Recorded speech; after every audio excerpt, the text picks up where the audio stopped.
What it do, my fools? It's your homeboy Kyutwo in the house. Welcome to Yu-Gi-Oh! Legacy of the Duelist Link Evolution, a game that I am very, very, very excited to finally play because I've always wanted to try to get into um, the new rules of Yu-Gi-Oh! Because I understood the whole Link. I've understood everything before Links, and when Links were introduced to Yu-Gi-Oh! Variants, I couldn't understand. So it's finally a chance for me to finally understand the whole new mechanics to the game. And well, okay. First, bear with me because this is my second time trying to record for this video. The first time I did the entire video, double check, triple check, make sure that everything was working, and then still the entire audio stream was messed up. So yeah, I'm a little disappointed. I'm a little depressed, but got to keep it going. So setback after setback after setback. That's just my life, but I'm somewhat used to it anyway. Um, Yu-Gi-Oh! Link Evolution was something that I was really wanting to bring to the channel, but I'm not sure if I have the time to be trying to put it on the channel. Though I really want to put it on the channel because I want to show off what I can do with decks that are just a mismatch of cards put together, because I feel like that's something that's a basis of Yu-Gi-Oh! That was long forgotten. That was something since Generation 1 Yu-Gi-Oh! And because Generation 1 Yu-Gi-Oh! Didn't have that many archetypes. There were some archetypes, but only a vague few, like Amazons, Toons, stuff like that. So most Yu-Gi-Oh! Decks were just a mismatch of cards that you had to make work, and that's pretty much what defined you as whether or not you were a good or bad duelist. Especially because Joey in the very first season only had monster cards.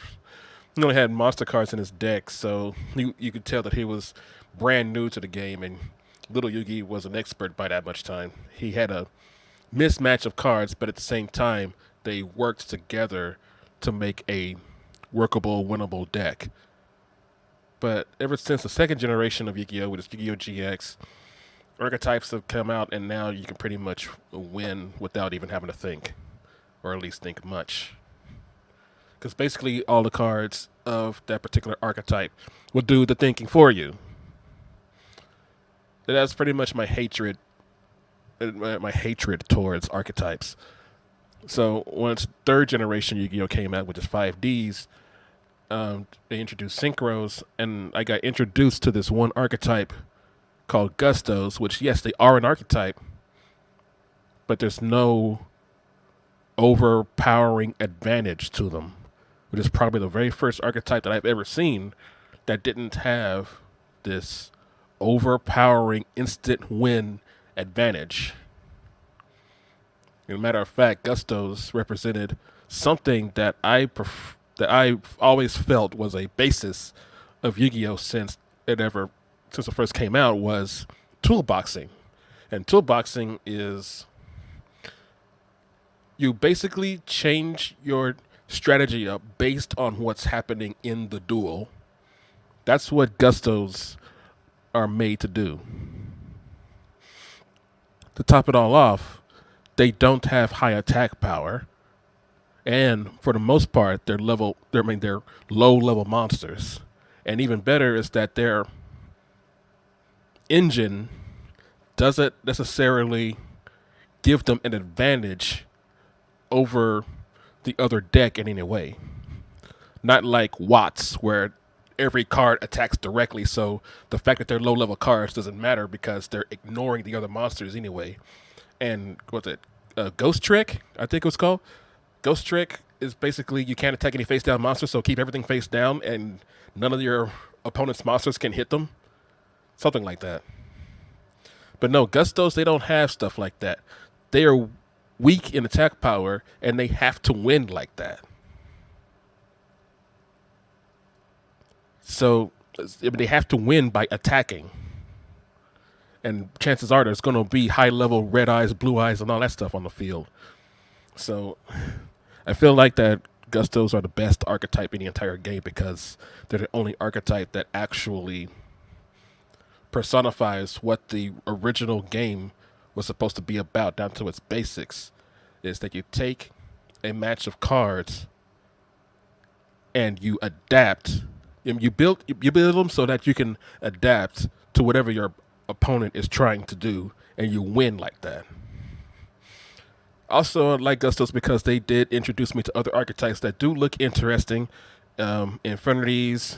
I've always liked Fortune Ladies, uh, Melodious or Melodias.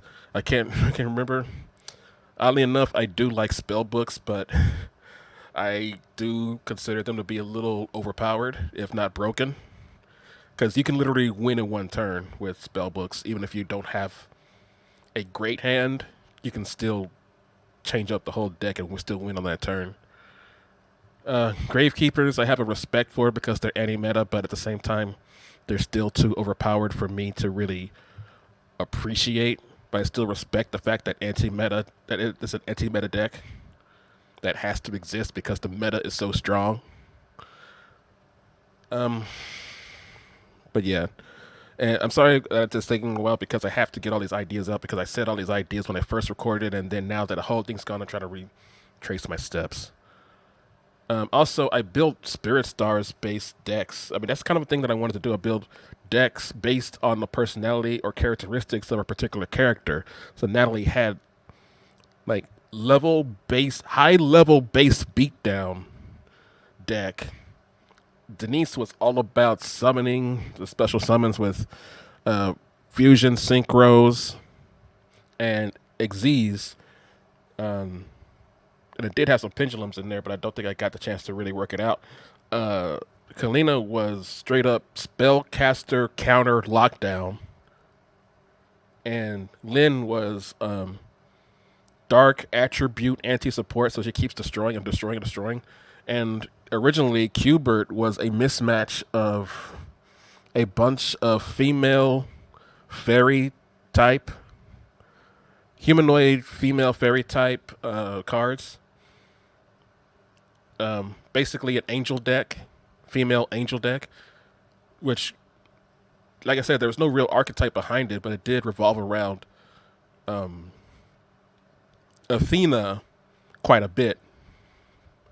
But thanks to Melodious cards coming out much later, but I think that could easily be splashed in the Qbert's deck. But I think Qbert should really rep the Gustos, because I think the Gustos more or less rep what Qbert's background is all about. And I know, because I did say this in my previous recording, Qbert, I know somebody asked in the comment section about who the hell was Qbert supposed to be, and Qbert is supposed to be the bodyguard of the Spirit Stars, which means that he is there to protect them, but most of the time he winds up protecting them from themselves. But what he truly is that if you want to consider the Spirit Stars as like yin, then he is the yang to the Spirit Stars yin.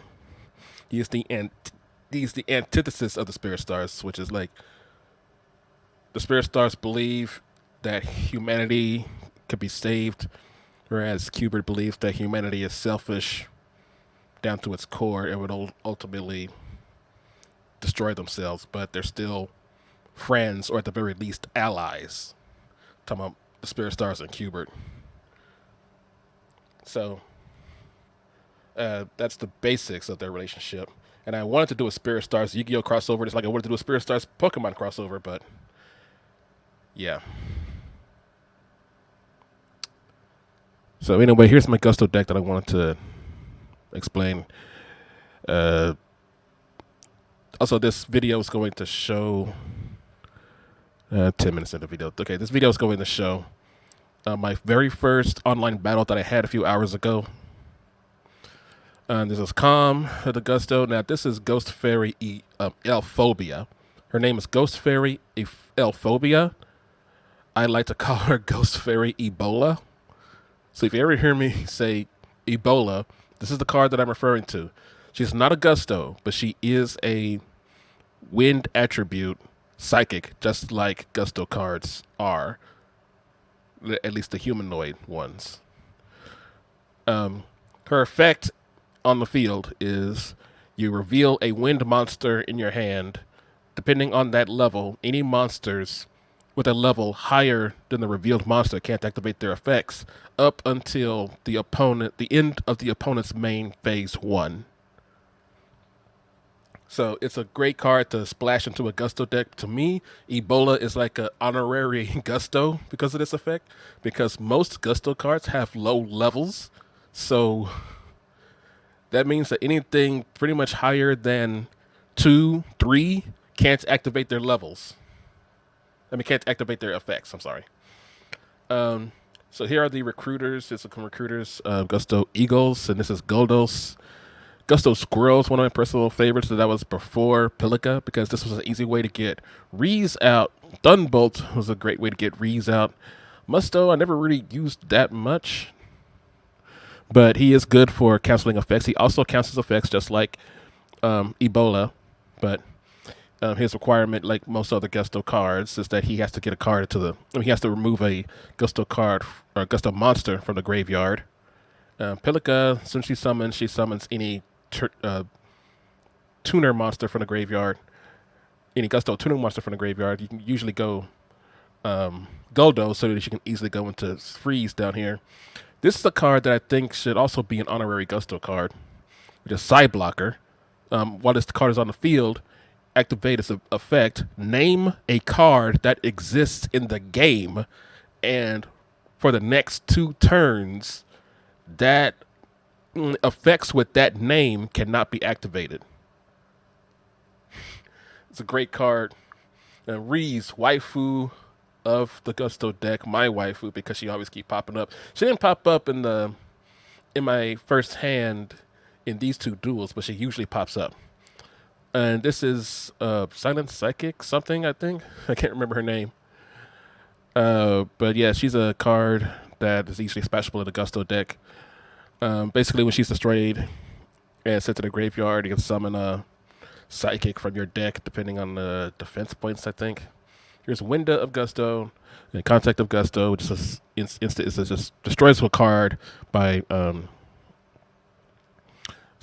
destroy a card. Destroy any card on the field as long as you take 2 Gusto monsters and put them back in the deck. Emergency Teleport, which I want to use, but I want to use more for Ghost Ogre and Snow Rabbit, which is it's a light psychic, but I don't have that card yet.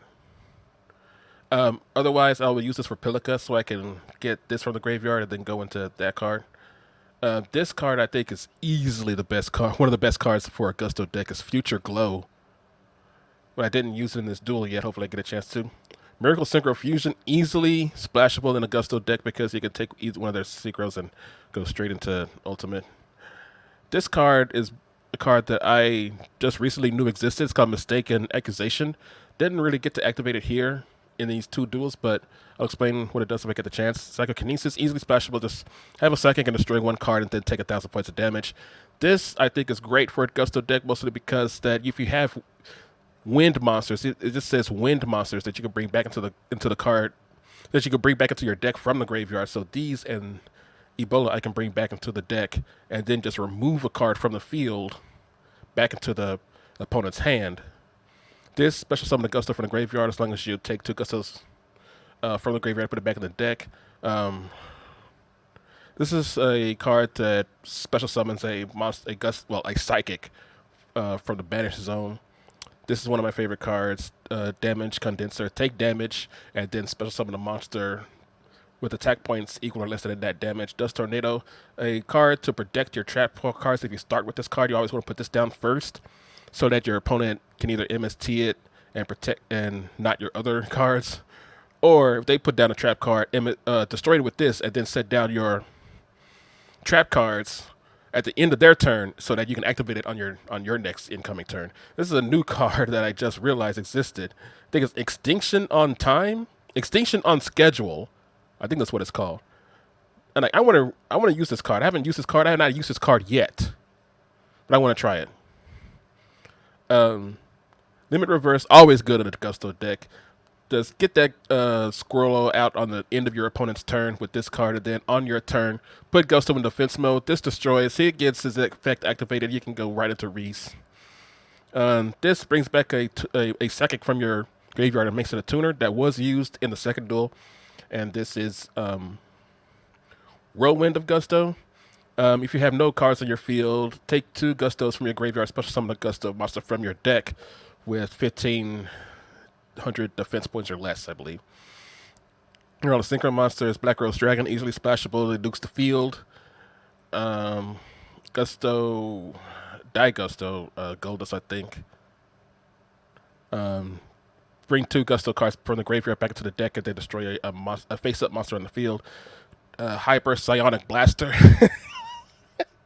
Sorry. Hyper Psychic Blaster, but it's easily Hypersonic Blaster, which is what what's his name from Marvel? MODOK. MODOK from Marvel vs. Capcom 3. He has a Psionic Blaster, Psionic Blaster. They go into the end combo, kill, Hyper Psionic Blaster. So I would call this thing Hyper Psionic Blaster. Basic Psychic. Basic Psychic. This is Psychic Nightmare, which is actually kind of good. It's level 6. Look at your opponent's hand and guess what the card is. If you guess right, it's he gets an attack boost, but you'd rather do it just to see what's in their hand. A very good staple in this deck, Thought Ruler Archfiend. I kind of make a joke because thought is spelled like thought, like in think, but it can easily be thought, like that hoe over there. Thought Ruler Archfiend, and this is Lightning Chittery. It is Xyz monster that can destroy set cards, basically. Okay, so that's explaining the deck. Sorry, that's 17 minutes. Jesus Christ. I didn't mean to take that long, but I was really, really, really disappointed.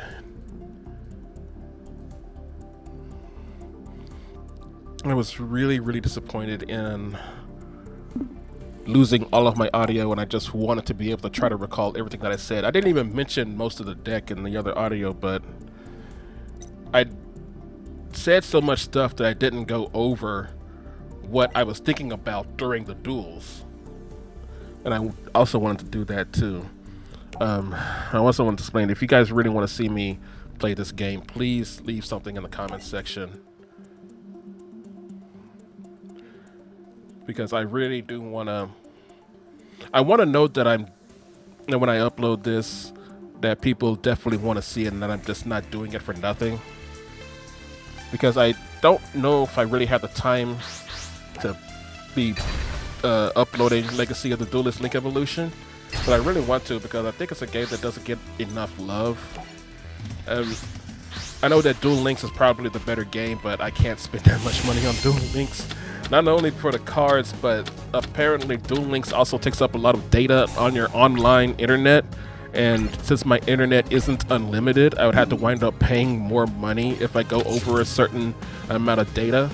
And apparently Yu-Gi-Oh! Duel Links does that. So that's 2 reasons of money loss for Yu-Gi-Oh! Duel Links. So it's like I can't stay playing Yu-Gi-Oh! Duel Links, unfortunately. So, not the greatest opening hand, but still not bad, because I opened up with Gusto Goldo, which is always a great card to open up with. You always want to put it face down on the field first, because if it gets destroyed, whether it's by a card effect or by battle, its effect will go off anyway. So since my opponent put a card face down on the field, I kind of want to destroy one of them. But since it seems like he can activate that face down at any point, I wanted to go for his monster.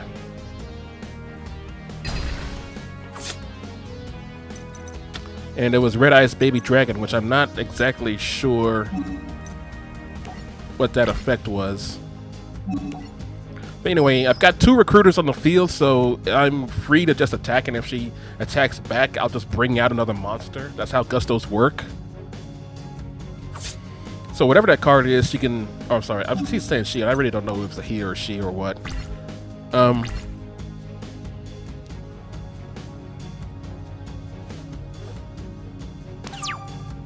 See, whatever that face down is, it can activate it at any time. So I'm not entirely worried about it because I'm more worried about something like Mirror Force. I can tell us that it's not Torrential Tribute because that happens on a summon. Puts down another face down, so puts down another back row is what I should be saying. Put down another back row. So I decided, well, I'll summon Calm because he's got more attack points. And I believe he did something here, right? Yeah, Raigeki can break. So he's got to discard a card and he gets to destroy a card on the field. And I saw that Blue Eyes go to the graveyard. I was like, whoa, whoa, whoa, whoa, wait a minute. That's a Blue Eyes. I'm like, what's is he doing with a Red Eyes and a Blue Eyes? I was like, I wonder if my opponent is using a mismatch of cards like I would use. I'm like, I'm down for that. I'm like, I hope you get to show off. Got a Red Eyes card and a Blue Eyes card in the deck. But anyway, I was going to keep Goldo in defense, face down in defense position because I don't want to reveal what that card is. But at the same time, if he does destroy it, regardless of what happens, it's going to activate its effect from the graveyard. And here's Heart of the Underdog, and I'm like, huh. Well, I'm not so much threatened by this deck now because unless if he has a very specific strategy in mind, Heart of the Underdog only works if you have a bunch of normal cards in your deck. So that's not really much to worry about from normal cards because, like I said, they're normal cards, so they don't have effects. Anyway, I decided to go Thunderbolt because it's the highest attack monster I have, and I have a duplicate in my hand. And that's when he activates his Shadow Spell. So I'm like, oh, okay. I don't need to attack with my Thunderbolt, and then I was about to go into my battle phase. I'm like, no, wait, I can actually just Synchro right here because now that he no longer has any face-down cards, I'm free to just go ahead and just Synchro Summon into Daigusto Eagles.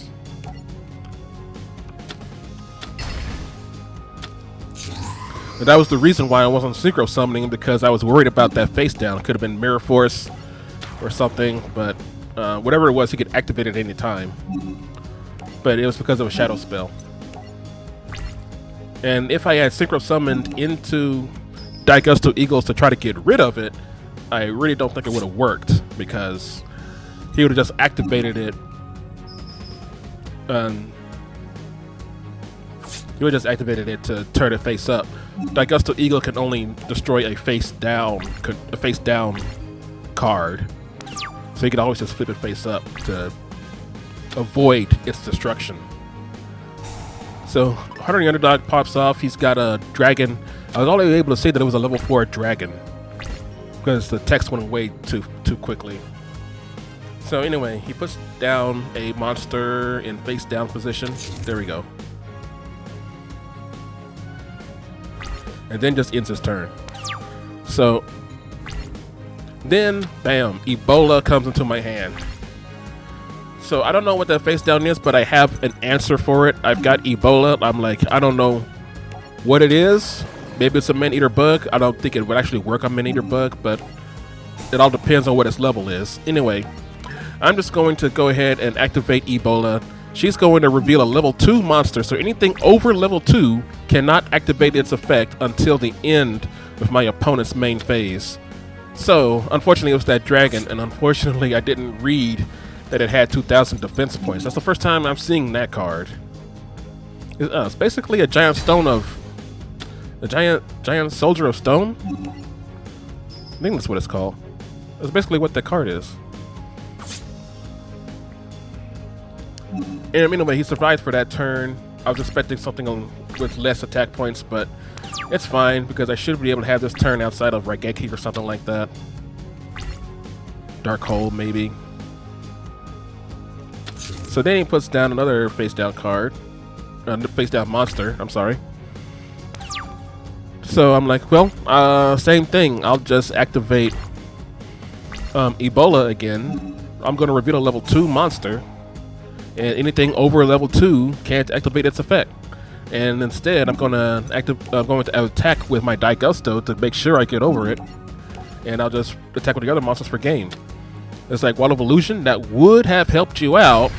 But since it's level 4 and I negated anything above 2, it's not going to activate its effect. And I'll just go in for the finish with Winda and Ebola, and that'll be it for the duel.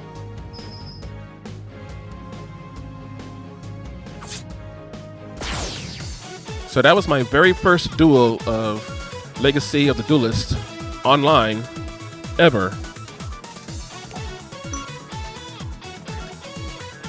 And I wasn't really paying that much attention to the statistics because honestly, you can just get points easier by repeatedly surrender to the computer. Unfortunately, I wasn't able to find any other game in the lobby of player matches, so I decided to go into a rank match. I was still confident that Gustos could still hold their own even against the more competitive decks, so we're about to test that out and see. I know people probably shit on Gustos, but in my opinion, that's actually what makes them so good. Is because they're not good and you have to make them good. That's what qualifies you for being a good duelist. So I go first, or I have the option to go first. Me personally, I prefer to go first because you get that field control. And if you get field control, then you can potentially stop OTKs or FTKs. Because you can get that face down on the field, and if they start trying to pop off magic cards, you can be like, nuh-uh, let me get this negation up. That's why I say, first turn, please. But most people say the advantage of going second is because you get to start off with 6 cards rather than 5. But I'm like, man, you guys must not know about FTKs. Now I know that's supposed to be harder to do in this new, in these new rules, but I still think it's very possible to pop off OTK, especially with Exodia decks.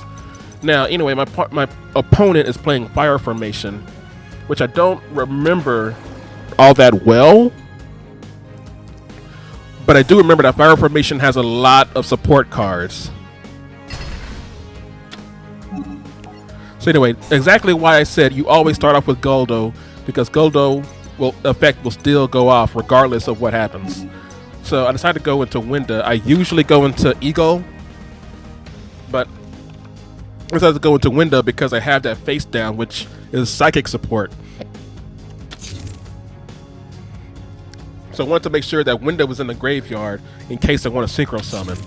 He puts down 2 face downs right there, and that makes me a little worried.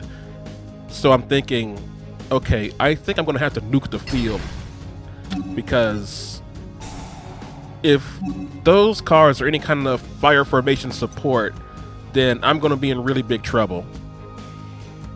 So I want to go into I want to go into Black Rose Dragon and nuke the whole field. But I'm trying to figure out how do I do that. So I need a level 2 monster to come out here, because I'm going to have to use one of my other monsters down there. Because when I special summon Winda back, she's going to be a tuner. And I want to do it at the end of the battle. I mean, at the end phase of his turn, not before. So now that I have Squirrel on the field, I'm just going to wait for the end phase. Now that it is the end phase, now I'm going to activate Psychic Tuning so that he can destroy it with whatever face downs he has. That is, if they are negation, if they're trap card negation, basically.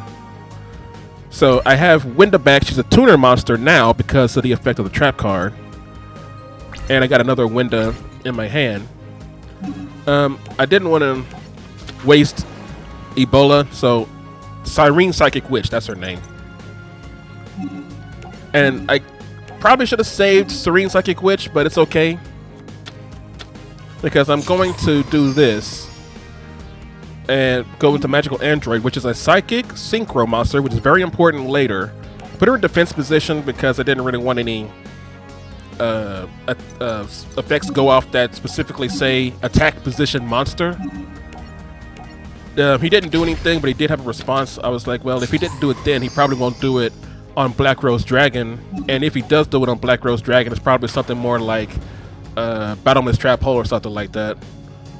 But it actually turns out to be Solemn Warning, which completely destroys what I was trying to do. The psychic tuning's other effect goes off, which I take damage to 200 or 400. Yeah, I guess it's 400 life points of damage per level of the monster that it summoned, which I was willing to do to get rid of that card, to get rid of those cards, but he had the perfect answer. But I'm like, it's okay. I'm not out of the duel yet. I still have Gustos in my hand, which can give me some recruiting, and I've already set up for Miracle Synchro Fusion. So with Miracle Synchro Fusion, I'll be able to summon out Ultimate Exxon Kicker, which has 2,900 attack points and cannot be destroyed by card effects. So I don't have to worry about Mirror Force, Sucker Wrestling Armor, Torrential Tribute, Raigeki, Dark Hole, none of that stuff. Not even the effect of that other monster that destroyed a card effect on his first turn. So he's going to start doing his fire formation stuff. This is why I don't like archetypes, because archetypes have this advantage of just summoning or pulling cards out something after something after something after something after something.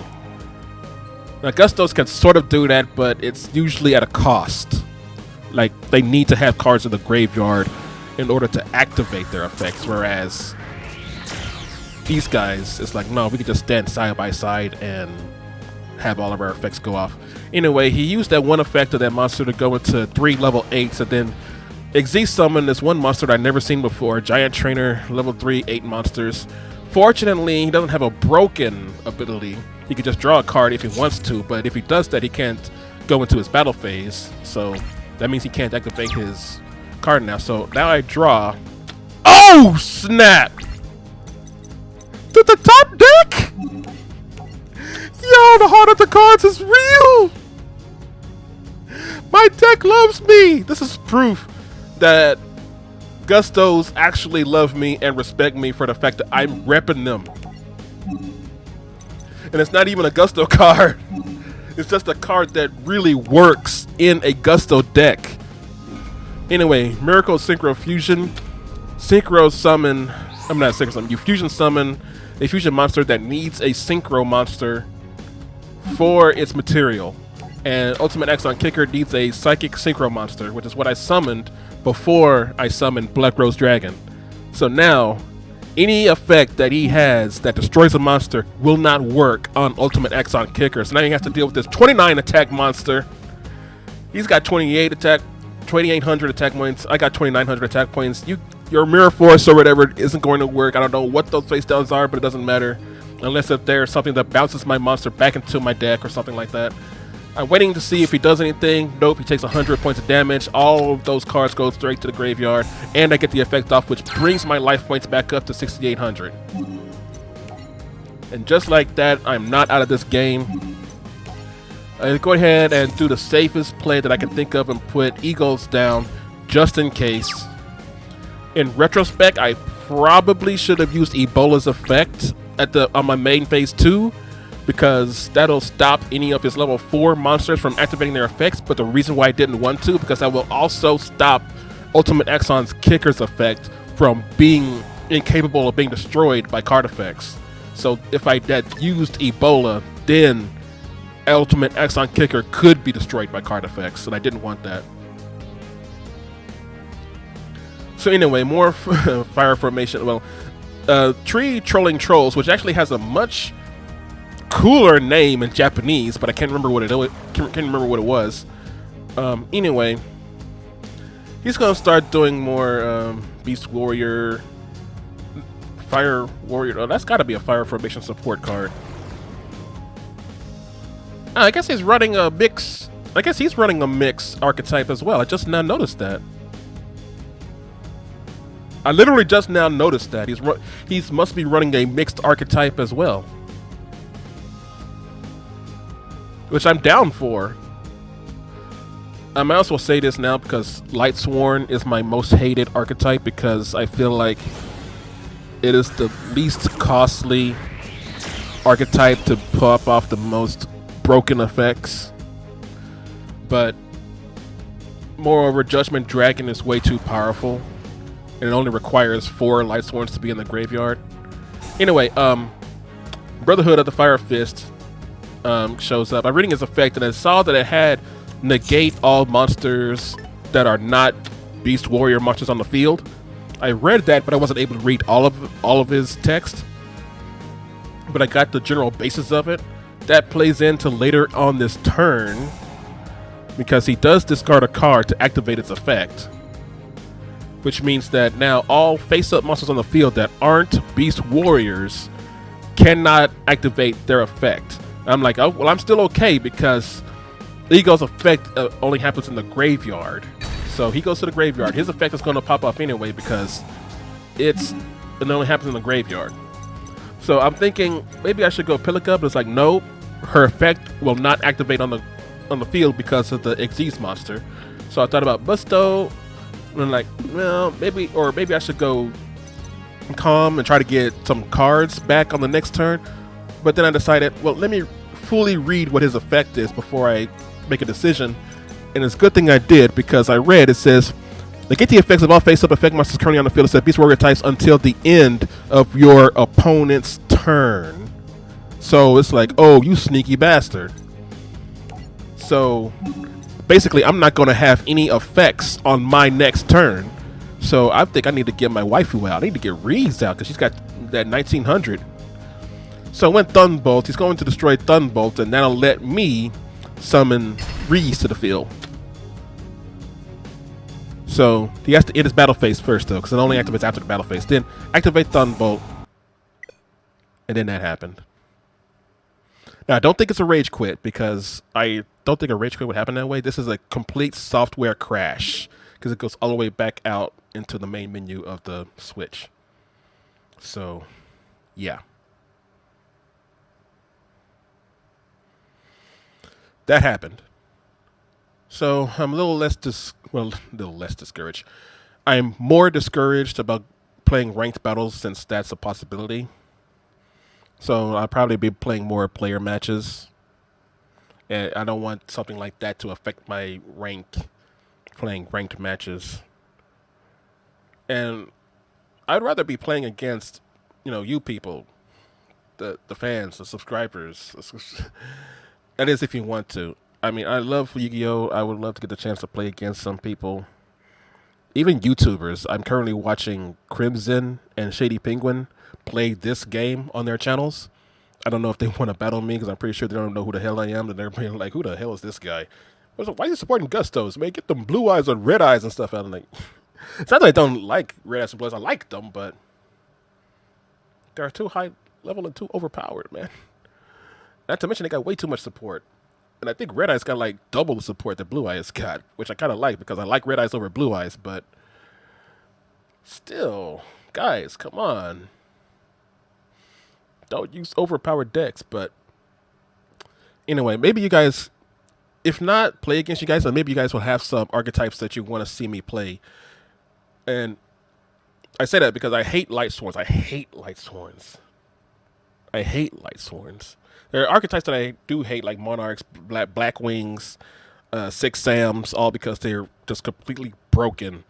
It's just effect on effect on effect on effect on effect, destroy everything on the field, and then pretty much win in one turn, swarm the field, all that stuff. But Light Sworns are worse because you don't even have to try, and all that stuff just happens automatically. At least with those other archetypes, you have to try. Light Sworns, you don't even have to try. You just put one monster on the field, end your turn, let everything go off, and all of a sudden there'll be 4 monsters on their field. Making things worse, the point of the deck is Judgment Dragon, which only requires 4 Light Sworn monsters to be in the graveyard. Not exactly 4, just if you have 4, not 10 like Rainbow Dark Dragon needs. Actually, I think Rainbow Dark Dragon needs 7, and I think it's 7 with a different name. Like, not even dark attributes. It's like it needs 7 dark attributes with a different name. None of them can be the same name. And I like Rainbow Dark Dragon for that reason. It's a very hard requirement to get, but it happens. I have a duel where it happens, and I like that duel because it went back and forth just like that duel. Um, that one card I can't remember that requires exactly 4 fairy monsters in the graveyard to special summon it. There's that card. That's a hard requirement to get because getting exactly 4 angels is pretty difficult. Um, Stuff like that. But Joshua Dragon only needs 4 Slide Warns, and he can just jump into the field and then activate its effect, nuke the entire field for 1,000 life points, except for him. And then he has 3,000. If he didn't have 3,000 attack points, it wouldn't be that big of a deal, honestly. If he had like 2,000, he'd be okay. He'd be just somewhat of a threat because he could potentially summon like a level 4 and destroy it. But no, it's got 3,000. He's pretty much a Blue Eyes with the ability to nuke everything. That's literally what Judgment Dragon is, a Blue Eyes with the ability to nuke everything.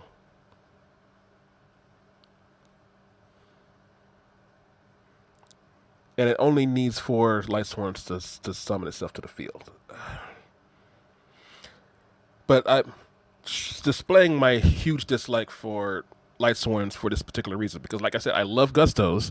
There's a video that I just recently watched. It's on my channel. There's a video where I was deliberately playing Gustos against Light Swarms, deliberately waiting for Judgment Dragon to show itself so I could figure out some kind of way to get past them. Because the best way to build a deck is to build a deck specifically for a certain scenario.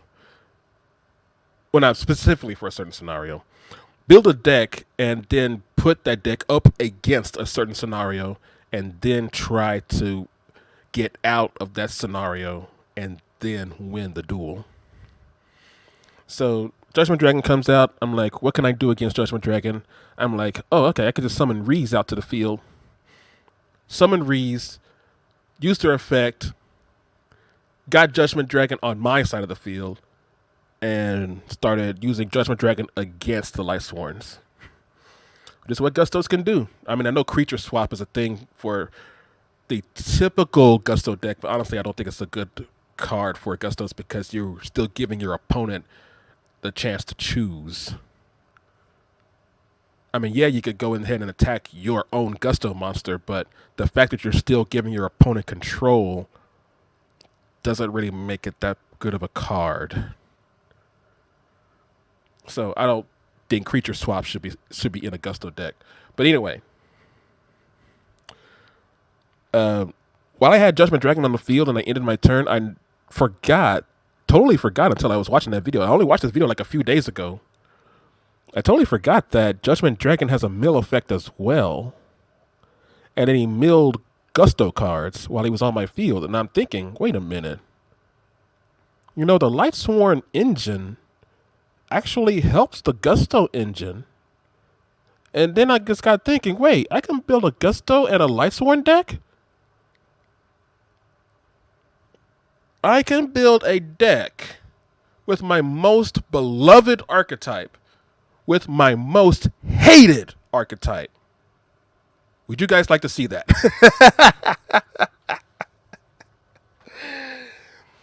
Because I love Gustos for the fact that you have to truly figure out and use your brain to get out of these scenarios. But Lightsworn's just like, nah, we just get Judgment Dragon and just boom.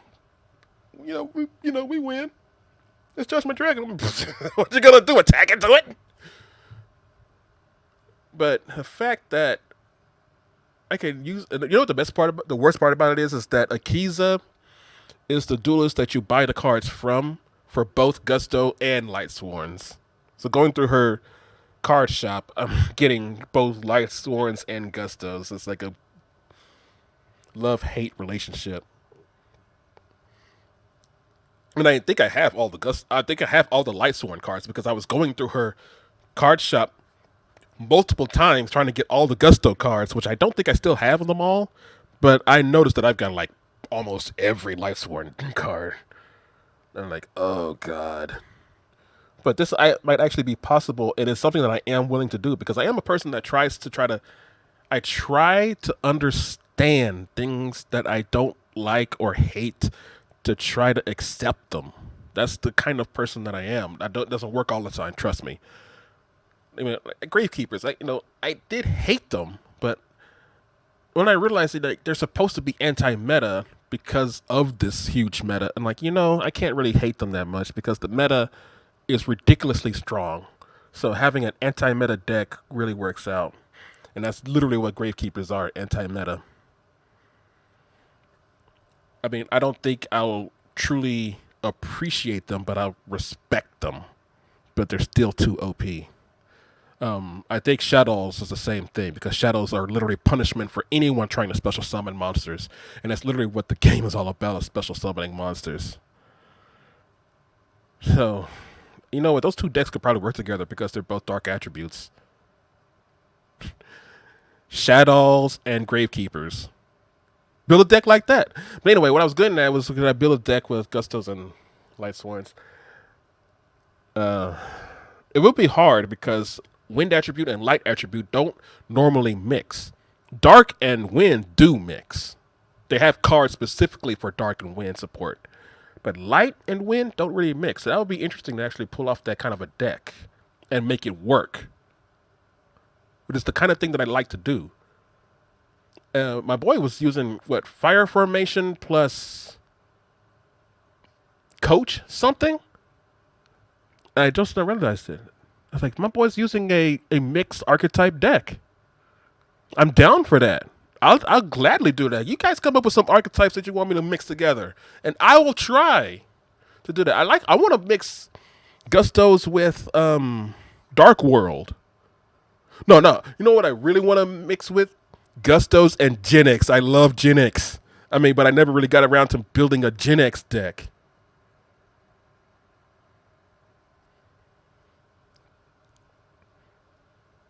I don't think I ever built a true Genix deck, but I have built a Gusto Genix deck. And Genix work really well in Gustos. But yeah, see if you guys like the video. Leave a like, share with your friends, comment down below, subscribe if you want to see more. I really love Yu-Gi-Oh! And I really want to put this game on the channel.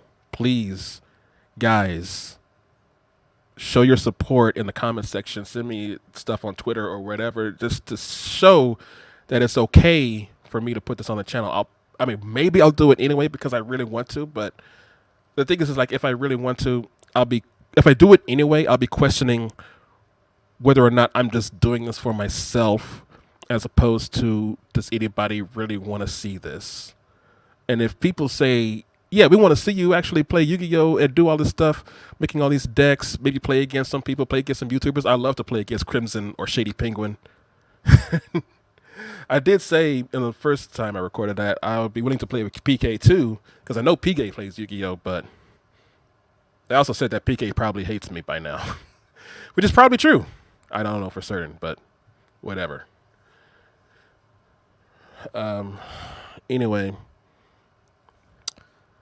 Oh, and I really want to rebuild my Spirit Stars deck with the whole Link stuff. It's going to be really hard to build a Denise deck, a Denise-based deck, because Denise is she loves being around people, being the center of attention. So that's why that's why I always had her with Fusion, Synchros, XZs. But now, since they can only be summoned to that one spot on the field at a time, it's going to be real hard to try to pull off a deck with that.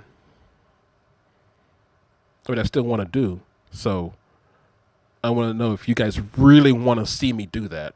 Please let me know if you guys really want to see that, because it'll really help make my decision. Anyway, thank you guys for watching. I'll see you guys in the next video. But until then, take care of yourselves and have a very good night.